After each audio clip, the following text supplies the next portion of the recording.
ఓం శ్రీ గురుభ్యో నమ.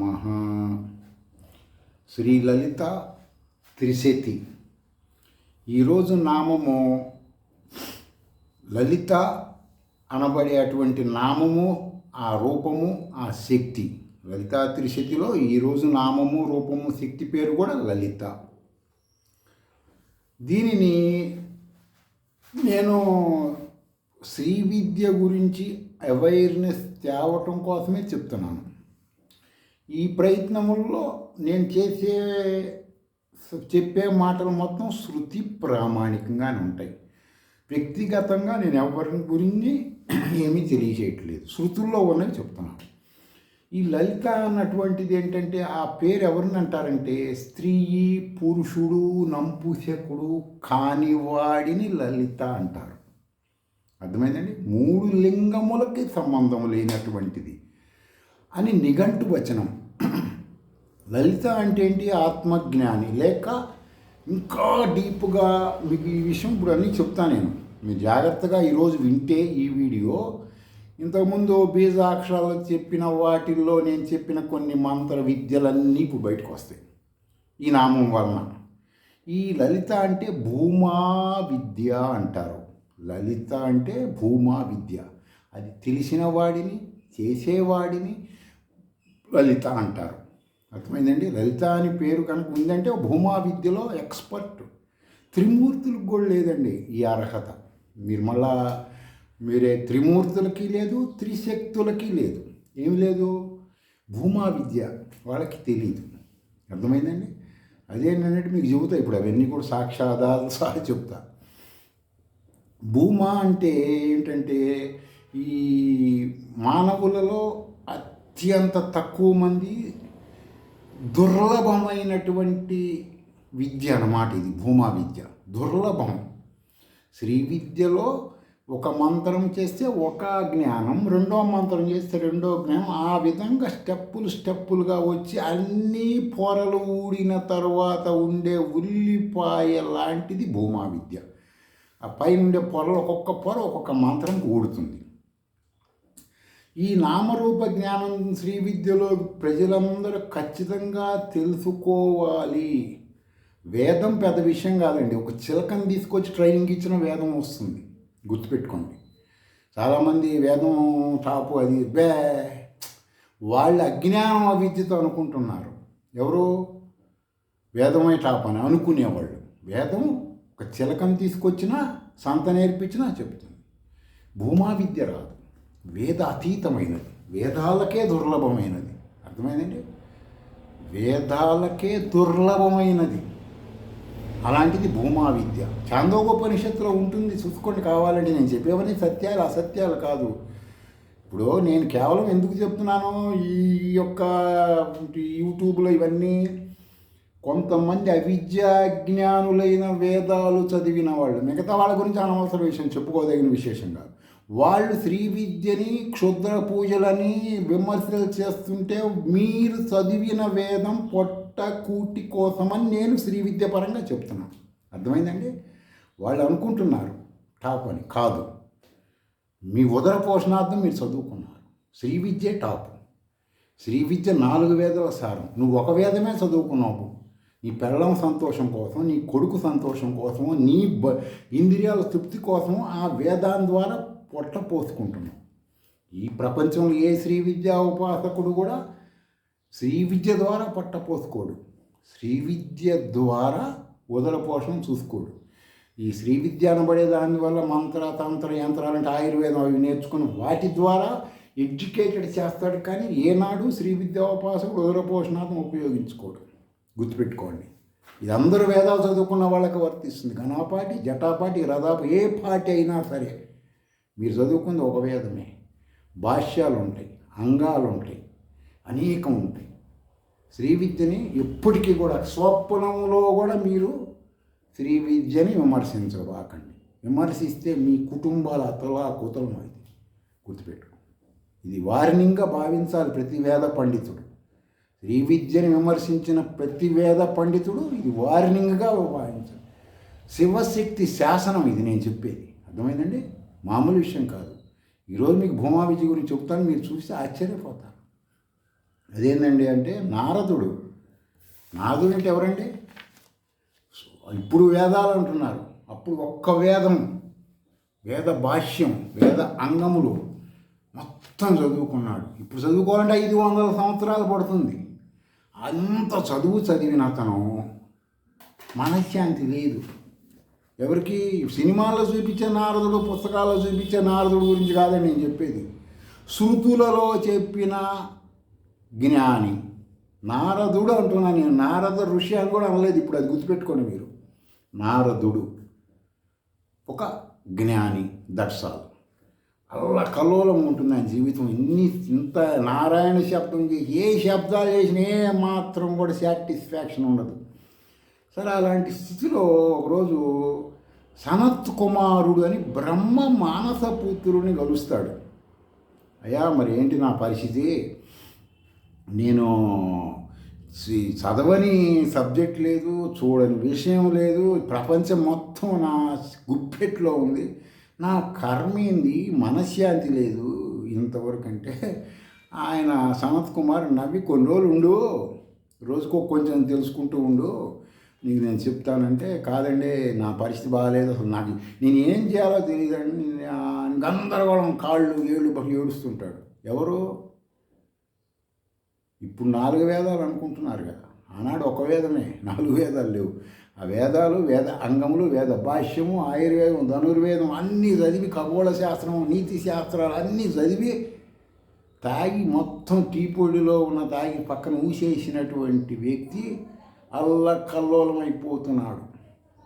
దానిని ఏం చేయాలో తెలియక బ్రహ్మ మానసపుత్రుడైన సనత్ కుమారుడికి వచ్చి ఏడుస్తుంటే ఆయన చెబుతాడు, అప్పుడు దీనినే భూమా విద్య అంటారు. అర్థమైందండి? మోస్ట్ పవర్ఫుల్ మంత్రశాస్త్రంలో. సరే, ఇంతవరకు నువ్వు తెలుసుకున్నది నామరూపాత్మకమైనటువంటి శబ్దములు నారద మహర్షి. ఇక్కడ మహర్షి అని పదం ఉపయోగించడం జరిగింది. ఎందుకు? భూమా విద్యలోకి వస్తున్నాడు కదా, అప్పుడే మహర్షి. వేదం చదువుకున్నందువల్ల అవ్వలేదండి, భూమా విద్యలోకి వస్తున్నాడు కాబట్టి మహర్షి అయ్యాడు. నువ్వు చదివిన వేదశాస్త్రాలకు ఒక పేరుంది, దాని పేరు ఋగ్వేదం. ఇప్పుడంటే 4 వేదాలు, అప్పుడు ఋగ్వేదం అంటారు. అలాగే మిగిలినటువంటి వేదాంగములు, పురాణాలు, వ్యాకరణము, తర్కము, జ్యోతిష్కము, నీతి శాస్త్రము, ధనుర్వేదము, సర్పశాస్త్రము, గరుడ శాస్త్రాలు, మంత్ర తంత్ర యంత్రాలు, సంగీతం, ఇవన్నీ పేర్లే. కాబట్టి ప్రతి ప్రతిమలో ఒక రూపం, విష్ణు రూపం, శివరూపం, ఆంజనేయ రూపం, అలా రకరకాల దేవుళ్ళు ఉంటారు కదా, అవి ఉపాసించినట్లుగా. అర్థమైందండి? ఇక్కడ ఈ చదివింది చెప్తున్నాడు. ఇది నారదుడికి సనత్ కుమారుడికి జరిగిన సంవాదం చాందోగోపనిషత్తులో ఉంటుంది, చూసుకొని పోయి కావాలంటే. ఈ విధంగా నువ్వు ఏ రూపాన్ని ఉపాసించినా ఉపయోగం లేదు నారదా. ఈ నామాలు మొత్తం, సర్వ జగత్తులో నామాలు మొత్తం పరబ్రహ్మ స్వరూపమే అనే బుద్ధితో నువ్వు ఉపాసించినా, చదివినా, దేవుణ్ణి చూసినా, దయ్యాన్ని చూసినా, రాక్షసులను చూసినా, రేపిస్టుని చూసినా, ఎవరిని చూసినా నీ బుద్ధిలో అది పరమాత్మగా కనపడతామని భూమా విద్య అంటారు. అర్థమైందంటే, నువ్వు వెళ్ళంగా నీకు పలా దేవుడు కనపడితే ఆయన పరబ్రహ్మం అంటే, పరబ్రహ్మం అంటే ఎవరు? నువ్వు కనపడాలి అక్కడ.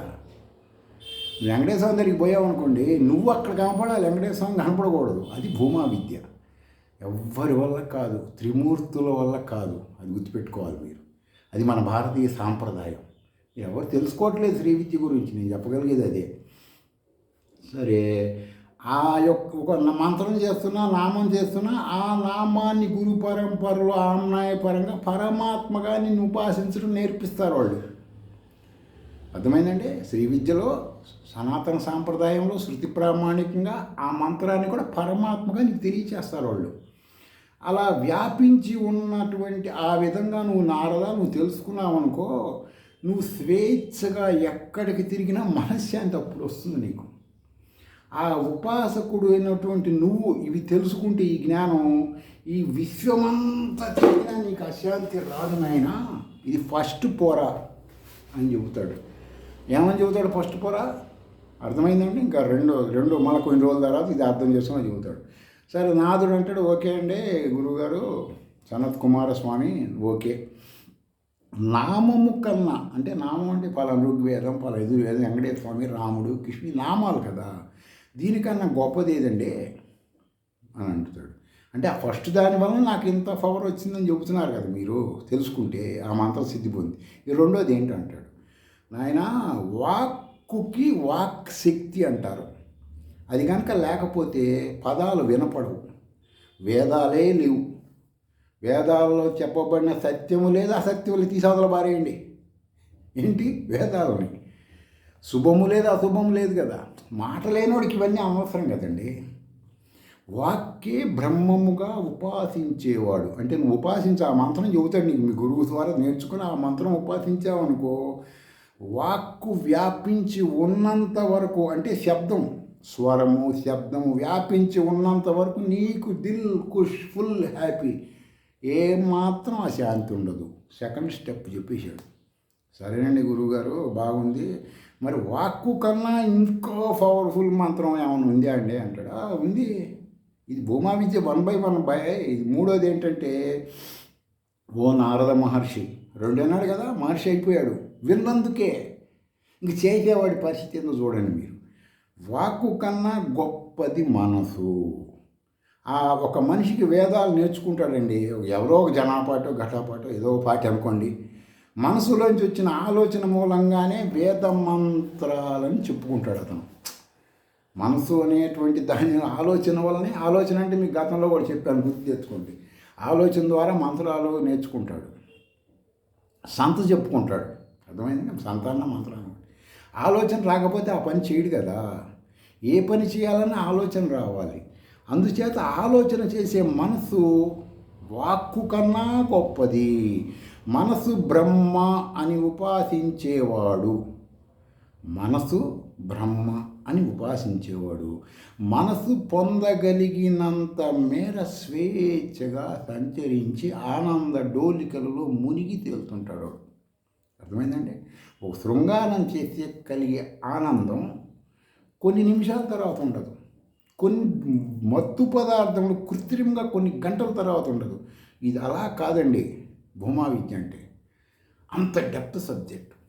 ఎవరో కూడా దీని గురించి చెప్పరు, ఎందుకంటే ఈ ప్రవచనాలు ఇవన్నీ చెబితే వాళ్ళకి డబ్బులు రావు కదా. గుళ్ళల్లో కానీ ఇవన్నీ చెప్పరు.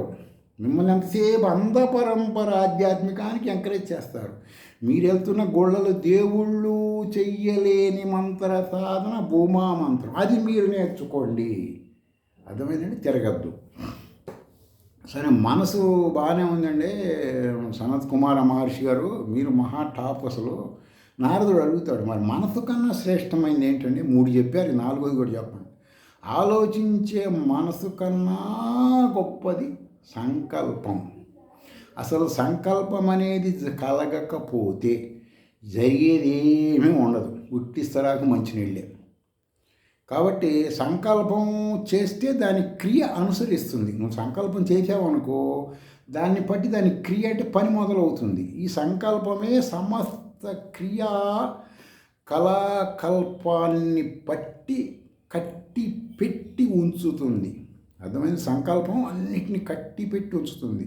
మనసు, వాక్కు, నామము, మంత్రము, యంత్రము, తంత్రము, కర్మ మొదలైనవన్నీ సంకల్పముతోనే మొదలవుతాయి. కాబట్టి సంకల్పమే పరబ్రహ్మ. పరబ్రహ్మ అంటే ఎవరు అనుకుంటున్నారు?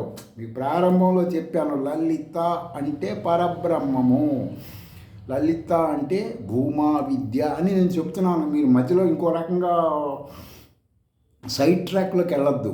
గుర్తుపెట్టు, నామము శక్తి వివరణ గుర్తుపెట్టుకోండి. ఈ విధంగా సంకల్పాన్ని పరబ్రహ్మ ఉపాసన చేసేవాడు భగవంతుడి చేత సంకల్పించబడిన లోకాలన్నింటిలో వీడు విజయం సాధిస్తాడు. ఆ లోకాల్లో ఉండేవాడు వీడి కోసం వెయిటింగు. ఇప్పుడు ఒక బ్రహ్మలోకంకి వెళ్ళామనుకోండి, 3 ముఖాల బ్రహ్మలోకం, వెయిటింగ్ వీడి కోసం. వీడెప్పుడు వస్తాడు, వీడి కాళ్ళు కొడుకుదామని చూస్తుంటాడు. ఎవరు? బ్రహ్మ కడిగిన పాదం అంటారు కదా, అర్థమైందండి. అది దీని అర్థాలు ఇవి. భూమా విద్య వచ్చినట్టు పాదాలు పరబ్రహ్మతో సమానము. వాడి పాదాలు 3 ముఖాల బ్రహ్మ కడుగుతాడు. ఇదే శృతుల్లో ఉంటుందండి. సరే అలాగైతే సంకల్పం కన్నా గొప్పదేమని ఉందండి. నారదుడు మళ్ళీ అడుగుతాడు, మీరు చెప్పారు బాగానే ఉంది, సంకల్పం కన్నా ఇంకా పవర్ఫుల్ మంత్రం. సంకల్పం కన్నా గొప్పది చిత్తం. అర్థమైందండి? మీకు చిత్తం గురించి గతంలో చాలాసార్లు చెప్పాను. చిత్తము వలన అన్ని పనుల గురించి ఆలోచన ప్రవర్తిల్లుతుంది. చిత్తము వల్లనే సంకల్పం కలుగుతుంది. అన్నీ అన్ని ఆలోచన ప్రేరకమైనటువంటి చిత్త ప్రక్రియని చిత్తం ప్రక్రియను అనుసరిస్తూ ఉంటుంది. వాక్కు వస్తుంది, పదాలు ఆకారము దాలుస్తాయి. ఒక మనిషి యొక్క చిత్తము భిన్నంగా ఉంది అనుకోండి, అతనికి సృహ తప్పుతుంది. చిత్తం సరిగా లేదనుకోండి, రోడ్డు మీద పడిపోతాడు, మందు ఎక్కువ పడిపోతాం. చిత్తం సరిగా లేకపోతే నీకు అన్నీ వస్తుంటాయి అన్నమాట. అప్పుడు ఏ పని చేయలేడు. ఆ చిత్తమే పరబ్రహ్మగా ఉపాసన చేసేవాడు శోకహీనుడు, శోకరహితమైన లోకాలు పొందుతాడు. నేను శ్రీవిద్య గురించి ఫస్ట్లో ఏం చెబుతాను, జరా మరణ భయశోక నివృత్తి అర్థమే మమ వర్ణాశ్రమే చితాకర్మానుష్ఠాన చిత్తశుద్ధి సంపదాత్మ విచారణ సంజాత ప్రత్యేక బ్రహ్మ నిత్యానిష్ట నిర్శేషణతో వ్రాతఖండ ఆనందకార ప్రాప్తి సిద్ధి అర్థం అని సంకల్పం కూడా మీ గతంలో చెప్పాను నేను, శ్రీవిద్య సంకల్పం. కాబట్టి శోకం అంటే తెలియదు ఎవరికి? లలిత ఉపాసకుడికి. లలిత అంటే ఎవరు? భూమా విద్యా మంత్రదేవత. అర్థమైందండి? ఒక 1 by 1 వస్తాయి. పూర్వాంగంలో కొన్ని, ఉత్తరాంగంలో కొన్ని వస్తాయి ఈ విద్యలన్నీ. సరే అండి, మీరు బాగానే చెప్పారు. చిత్తం కంటే కూడా పవర్ఫుల్ ఇంకోటి ఏదైనా మంత్రం ఉంది అండి అంటాడు. మీకు పూర్వాంగం అంటే ఇవే, ఉత్తరాంగం అంటే మంత్రాలు ఇవే అర్థం. ధ్యానము అనేది చిత్తము కన్నా గొప్పది. ధ్యానం అంటే చాలామంది ముక్కు మూసుకొని కూర్చొని ఊహించుకోవద్దండు. శృతి ప్రామాణిక ధ్యానం వేరే ఉంటుంది. ధ్యానంలో చిత్తానికి స్థాయి స్థిరత్వము ఏర్పడతాయి. ఈ భూమి, ఆకాశము, పర్వతాలు అన్నీ ధ్యాన నిష్టలో ఉన్నట్లుగా క్రమము తప్పకుండా స్థిరత్వం కోల్పోకుండా నిలిచి ఎలా ఉన్నాయో, ఆ ధ్యాన స్థితే లేకపోతే ఏదీ స్థిరముగా నిలబడలేదు. ధ్యానమే పరబ్రహ్మ స్వరూపము. ధ్యానం అనుడి ఆకారంగా నువ్వు ఉంటే అదే పరబ్రహ్మం అనే భావనతో. అర్థమైందంటే ఉపాసన చేసేవాడు ఈ విధంగా పర్వతాలు, నదులు భూమి మీద ఉన్నంత కాలం వాడు ఏ లోకానికి ఆ ఏరియాలకు పోతే సక్సెస్ అవుతాడు, ఫెయిల్ అనేది ఉండదు. సరేనండి, మరి బాగానే ఉంది. ధ్యానానికి మించి ఇంకేదైనా ఉంది అండి? అది కూడా చెప్పండి గురువుగారు. ధ్యానానికంటే పవర్ఫుల్ లేదని చెప్పండి అంటే, ధ్యానం కన్నా గొప్పది విజ్ఞానం. నేను ఫస్ట్లోనే ఏం చెప్పాను గుర్తెచ్చుకోండి, శ్రీవిద్య ప్రారంభంలోనే. విశ్వవిజ్ఞానము అంటే ఏమిటి? వేదం. అర్థమైందండి? విశ్వ విజ్ఞానం అంటారు వేదాన్ని. ధ్యానము కన్నా గొప్పది విజ్ఞానం. శుభాశుభములు, సత్యాసత్యములు, పురాణాలు, ఇహపరాలు అన్నీ విజ్ఞానము వలనే గ్రహింపుకు వస్తాయి. విజ్ఞానమే బ్రహ్మ. అర్థమైందండి? మీకు మహావాక్యాలు ఏముంటుంది? ప్రజ్ఞానం బ్రహ్మ, అహం బ్రహ్మాస్మి, అయమాత్మా బ్రహ్మ. వాచాపురాణం అంటారు, ఇవన్నీ చెబుతుంటారు. ప్రాక్టికల్ వేరు. ప్రాక్టికల్ అంటే నువ్వు వేదం గురించి టాపిక్ తెచ్చగానే పలానా చోట పలానా గడగడగడగడ చెప్పేయాలన్నమాట, తడుముకోకూడదు. అర్థమైందండి? ఇవన్నీ ఉదరపోషణార్థం. మీరు అందుకే నేను శ్రీ విద్యలోకి వెళ్ళండి నేను చెబుతున్నాను అందరికీ. విజ్ఞానాన్ని బ్రహ్మగా ఉపాసించేవాడు జ్ఞానంతో కూడిన లోకాలలో ఆ మనుషులతో సంచరిస్తుంటాడు. వాడిది ఎవరు మాట్లాడినా, వీడెవరితో మాట్లాడినా వాడు జ్ఞానం వచ్చేస్తుంది ఆటోమేటిక్గా. అందుకే వీళ్ళు ఎక్కువ మాట్లాడరు శ్రీ విద్యా ఉపాసకులు. నారదుడు సరేనండి బాగానే ఉంది, ఇంతకన్నా శ్రేష్టమైనది ఇంకేమైనా ఉంది అని అంటాడు. ఉన్నది. విజ్ఞానం కన్నా మించింది బలం. అర్థమైందండి? మరి ఆ బలవంతుడు తన విజ్ఞాన విశేషాలతో 100 మందిలోనైనా భయాన్ని రేక్తించగలడు. బలవంతుడు విజ్ఞానం ఉన్నాడు అనుకోండి. ఇప్పుడు నేనున్నానండి, 40 లక్షలు వారాహి చేసేసాను ఆల్రెడీ. దాంతో నాతో మాట్లాడాలని నేను వాడి అవతలోడి యొక్క ఫీలింగ్స్ని బట్టి మాట్లాడేసేస్తుంటాను కదా. అంటే మీకు అలంకారం కోసం నేను వివరిస్తున్నా, వేరేగా ఆలోచించవద్దు. ఆ విధంగా మంత్రబలం కలిగిన వాడు భయాన్ని రెక్తించగలడు. ఎవరినైనా సరే పోయిస్తాడు అనమాట. ఎవరిని వాడి పేరు చెబితేనే వాడిని తలుచుకుంటేనే గడగడలాడతారు. ఎందుకు? వాడు మహాషోడన్యాసం చేసుకొని మంత్ర సాధనలో ఉంటాడు. త్రిమూర్తులకు కూడా దుర్లభం ఆ మంత్ర సాధనలు. ఒక బలవంతుడు విద్యావంతులైనప్పుడు, మేధావిగా, ఋషిగా, కర్మిష్టిగా మారినప్పుడు అందరిలోకి అతడిదే పై చెయ్యి అవుతుంది. మర్తలోకం, స్వర్గలోకం వాటిని సాధించి పెట్టేది భౌతిక బలం. భూమి, ఆకాశములు, పర్వతాలు, పశుపక్షాదులు, దేవ సమూహాలు అందరినీ నిలబెట్టగలిగేది భౌతిక శక్తి. కాబట్టి బలమే బ్రహ్మ అని తెలుసుకున్నవాడు ఉపాసన ఆ మంత్ర సాధన చేస్తాడు. చేసినప్పుడు బలం ఎవ్వడి దగ్గర బలం ఉన్నా వీడు వెళ్తే వాడు బలహీనుడైపోతాడు అని సనత్ కుమారుడు నారద మహర్షికి చెప్తున్నాడు. సరేనండి గురువుగారు, బాగానే ఉంది, ఇంతకంటే గొప్ప మంత్రం ఇంకేదైనా చెప్పండి అంటాడు. నాయన, శారీరక బలం కంటే మించింది అన్నం. నిన్న మీకు వీడియో నేను ఆల్రెడీ చెప్పేసాను కూడా. ఏం చెప్పానో మీకు నిన్న వీడియో చూసుకుంటే కొంత అర్థమవుతుంది. సరే, మనిషి కొన్ని రోజుల పాటు అన్నం లేకుండా మాడితే చచ్చిపోతాడు. కొంతకాలం బతికినా నీరసంతో మాట పడిపోతుంది. తర్వాత నడవలేడు, చూడలేడు, ఏ పని చేయలేడు. వినే శక్తి కూడా పోతుంది. ఆలోచన శక్తి హరించుకుపోతుంది.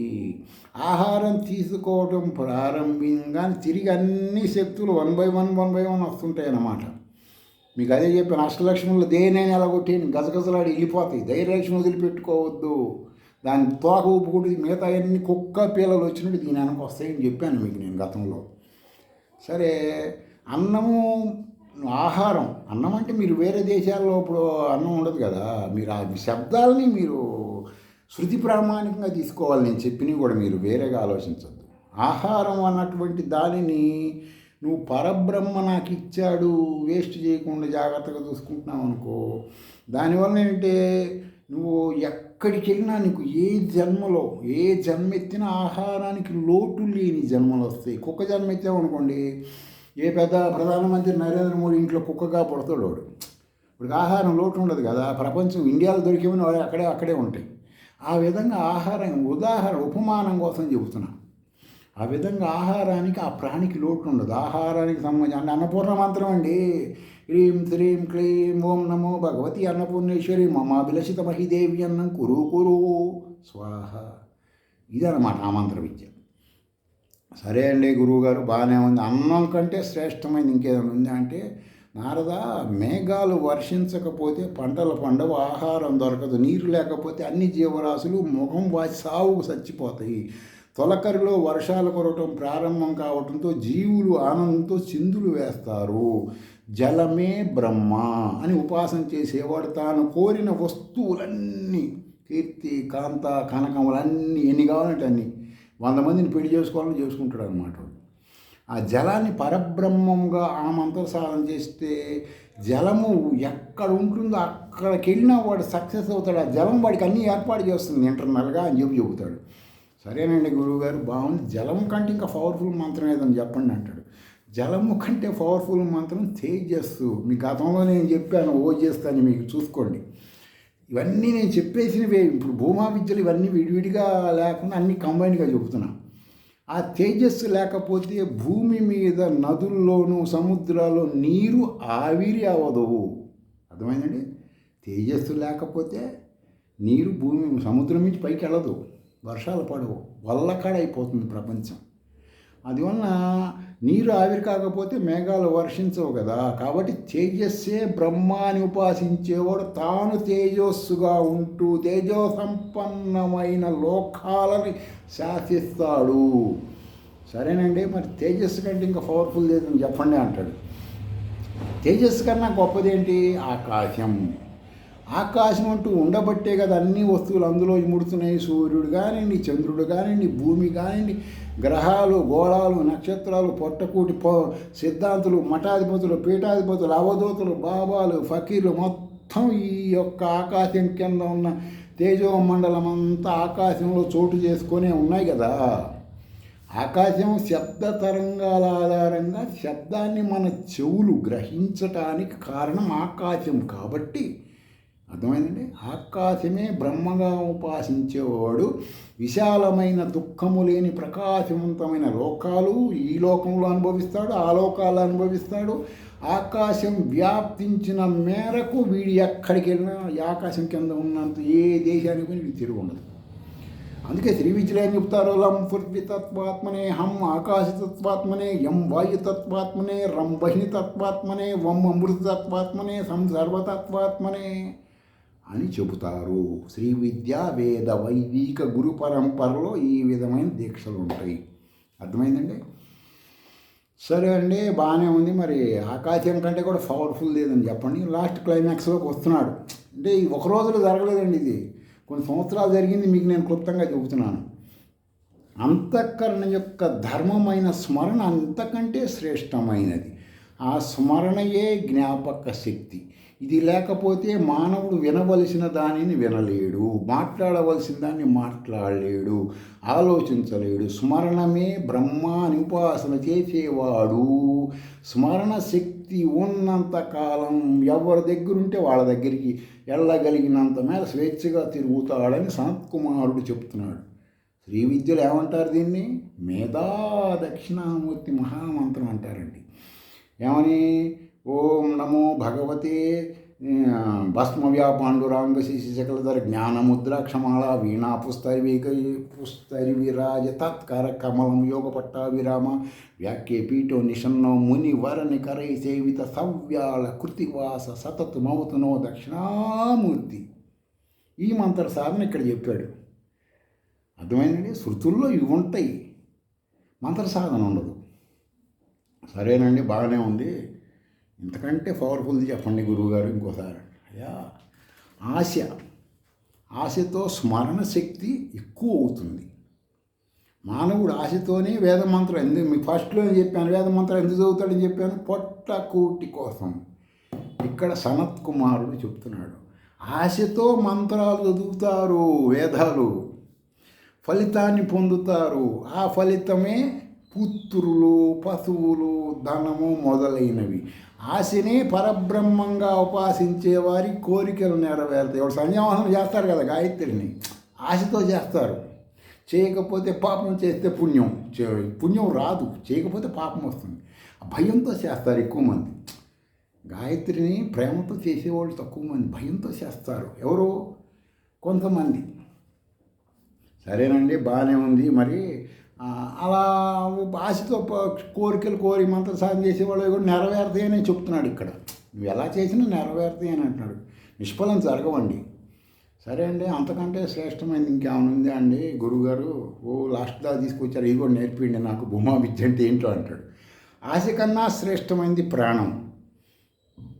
బండి చక్రములో కుండలో ఆకులన్నీ ఉన్నట్లుగా సమస్త ప్రపంచము శరీరంలో ముఖ్య ప్రాణములో అమరి ఉన్నది. ముఖ్య ప్రాణములో ఈ విశ్వంలో ఉన్న సమస్తం ఉన్నది. నేను ఫస్ట్ నుంచి అదే మొత్తుకుంటున్నా మీతో. ఈ ముఖ్య ప్రాణమే జీవాత్మ. ఈ ప్రాణమే తన శక్తి అయిన ప్రాణము ద్వారా నడుస్తుంది. అంటే ప్రాణానికే ప్రాణము. అర్థమైందండి? ప్రాణానికే ప్రాణము. తర్వాత ఇచ్చేది ఇవ్వబడేది కూడా ప్రాణమే. కాబట్టి ప్రాణమే తల్లి, తండ్రి, గురువు అందరిలో ఉన్నది ప్రాణమే. ప్రాణం పోయిన తర్వాత వారికి ఆ పేర్లతో విలువ ఉండదు. ఈ గురువుగా టాపు మోనార్క్ అని గురువు గారండి, ఇప్పుడు చచ్చిన తర్వాత బయట పారేస్తాడు, పేరు ఉండదు, గీడు ఉండదు. అంటే అంత డెప్త్ సబ్జెక్ట్ భూమా విద్య అంటే, మోస్ట్ పవర్ఫుల్ అనమాట. త్రిమూర్తులు కూడా గసగసలాడిపోతారంటే ఏంటి సబ్జెక్టు? అది సబ్జెక్టు. చరాచర జగత్తు కూడా ప్రాణమయమే అని సనత్ కుమారుడు చెప్తాడనమాట. నువ్వు ఈ మంత్ర విద్య ఉంటుందా, ఇది నేర్చుకో ఇంకా బాగుంటుంది అంటాడు. సరే అండి గురువుగారు, ప్రాణం కన్నా ఇంకా పవర్ఫుల్ ఏదైనా ఉంటే చెప్పండి. మొత్తాగా నేను జరగలేదు మీ దగ్గరికి, ఇచ్చేదేదో పుచ్చుకునేదేదో క్లైమాక్స్ మొత్తం ఇప్పుడు ఇచ్చేస్తాను, ఇంక పద్దాగా నా వల్ల కాదండి గురువుగారు అంటాడు. అంటే సరేలే, ప్రాణం కంటే కూడా శ్రేష్టమైంది ఏంటి? ఆత్మ విజ్ఞానం. సర్వానికి అధిష్టానమని గుర్తించు. ఇప్పుడు చెప్పిన మంత్రాల మొత్తానికి క్యాప్టెన్ ఆత్మవిజ్ఞానము. మానవుడు అనేకమైన పనులు తలబెడతాడు, వాటి వలన తనకు ఆనందం లభిస్తుందని భావిస్తాడు. గుర్తుపెట్టుకోండి, భావిస్తాడు. ఆనందం దొరకదనుకుంటే మనిషి ఏ పని చేయడు. పెళ్లి చేసుకోడు, పిల్లల్ని కండు, డబ్బు ఏం చేయడు. వాడికి ఇది వస్తుందని భ్రమతో చేస్తున్నాడు. గుర్తుపెట్టుకోండి మీరు. ఈ ఆనందము అనేది కలిమిలో ఉంది కాబట్టి కానీ లేమిలో లేదు. ఉనికిలో ఉంది కానీ శూన్యంలో లేదు. వాంఛలో ఆనందము లేదు, వాంఛ పూర్తిలో ఆనందము ఉన్నది. జగత్తులో ఏ వస్తువు అపరిమిత ఆనందం ఇవ్వలేదు. బల్ల గుది చెబుతున్నాను. ఈ విశ్వములో ఏది ఆనందం ఇవ్వలేదు. అపరిమిత ఆనందము పరిపూర్ణానందాన్ని ప్రసాదించేది. అపరిమితమైన ఆనందం ఒక్క మహాషోడశాక్షరి షట్కూటని రాజరాజేశ్వరి పరాభట్టారిక మహావ్యాహృతులతో పంచ ప్రణవములతో ఓంకార సహితంగా ఉన్న లలిత అనబడే తుర్యావస్థ ద్వారా సాధ్యం. ఇదే భూమా విద్య నాయనా నారదా, ఇదే భూమా విద్య. ఇది ఇంద్రియాల పరిధిని దాటిన స్థితి. ఆత్మకు భిన్నముగా ఉన్న దాన్ని చూడటం, వినటం, తెలుసుకోవటం ప్రారంభించాలని ప్రయత్నించటమే దుఃఖానికి నాంది. అర్థమైందండి? ఆత్మ స్వతః ప్రజ్ఞ వలె నిలబడి ఉంటుంది. తత్వవేత్త అయిన వాడు మృత్యువుని చూడడు. అర్థమైందండి? మృత్యు అంటే ఇది తెలియదు ఆత్మజ్ఞానికి. రోగాన్ని చూడడు. అతనికి జరా మృత్యువులు లేవు. విద్వాంసులు అంటే జ్ఞాని అయిన వాడు అన్నిటినీ ఆత్మభావంతో చూస్తాడు. అందుకనే అతడు అన్నీ పొందుతాడు. ఆత్మజ్ఞానం పొందటంలో ఉన్న ఆనందం ఇల్లు కట్టినా, ఏది సంపాదించినా, నువ్వు ఈ భూమి మీద ఆఖరికి అష్టలక్ష్ములు అష్టనారాయణులు వచ్చి నీకు పాదపూజ చేస్తారన్న ఆనందం రాదు. భూమా విద్య మాత్రమే ఆనందం ఇస్తుంది అని చెబుతున్నాడు ఇక్కడ. ఆత్మ సర్వవ్యాపకమైనది. ఊర్ధ్వలోకాల్లో అధోలోకాలలో కూడా వ్యాపించి ఉన్నది. ఆత్మానందం అనిర్వచనీయము. ఆత్మజ్ఞాని తనకు తానే ప్రభువు. తనను నియంత్రించే శక్తి తనే. విశ్వంలో ఎవరినైనా నియంత్రిస్తాడు భూమా విద్య వచ్చినవాడు. ఇప్పుడు శాసనం అనమాట, శిలాశాసనం. అందుకే చూడండి, ఆమ్నాయ మంత్ర జపం మృత్యుపాశం వినాశయేత్ ఆమ్నాయ మంత్రం అని నేను ఆల్రెడీ పోస్ట్ పెట్టాను నా ఛానల్లో. సౌభాగ్య మంత్ర విద్యాపీఠంలో దాంట్లో ఆమ్నాయ మంత్రాల గురించి పెట్టాను. మీరు చూసుకోండి, వేదాల గురించి అవి గురించి. ఇప్పుడు అన్ని రకరకాలు పెట్టాను అన్నమాట. ఆత్మానుభూతి పొందాలంటే మనసు పరిశుభ్రం కావాలి. పవిత్రము పరిశుభ్రమైనటువంటి ఆహారం తీసుకున్నప్పుడే మనసు పరిశుభ్రమవుతుంది. అర్థమైందండి? మీరు ఆహారం అనేది తీసుకున్నప్పుడు మన సరైనది మనసు శుభ్రం అవుతుంది. పరిశుభ్రమైన మనస్సుతో ప్రకాశించే వ్యక్తికి ఆత్మసాక్షాత్కార్య మంత్ర విద్యా జ్ఞానం పరమేశ్వరి తెలియచేస్తుంది. అతడే జీవన్ముక్తుడు అని సనత్ కుమారుడు ఈ భూమా విద్య గురించి నారదుడికి చెప్పి, ఓ మహర్షి, ఇప్పుడు ఇది ఎన్న వాళ్ళందరూ మహర్షులతో సమానమే, గుర్తుపెట్టుకోండి. ఎందుకంటే అత్యంత రహస్యం, కట్టుదిట్టమైనటువంటి రిజర్వ్ బ్యాంక్ లాకర్ లాంటిలో ఉండేవి ఇవన్నీ. తెలుసుకోవటం దుర్లభం ఎవరైనా సరే. పూర్వజన్మ సుకృతం, పరమేశ్వరి అనుగ్రహం ఉన్నవాడు మాత్రమే తెలుసుకునేటువంటిదే భూమా విద్య. శ్రీ విద్యలో పూర్వాంగం, ఉత్తరాంగం, గురుత్రయం, మహాపాదుక, ఆత్మపాదుక, తత్వాచమానాలన్నింటిలో ఒక్కొక్క మంత్రంలో ఒక్కొక్క పొర ఓపెన్ అవుట్ భూమా విద్యలోకి వెళ్తాడు. స్వస్తి.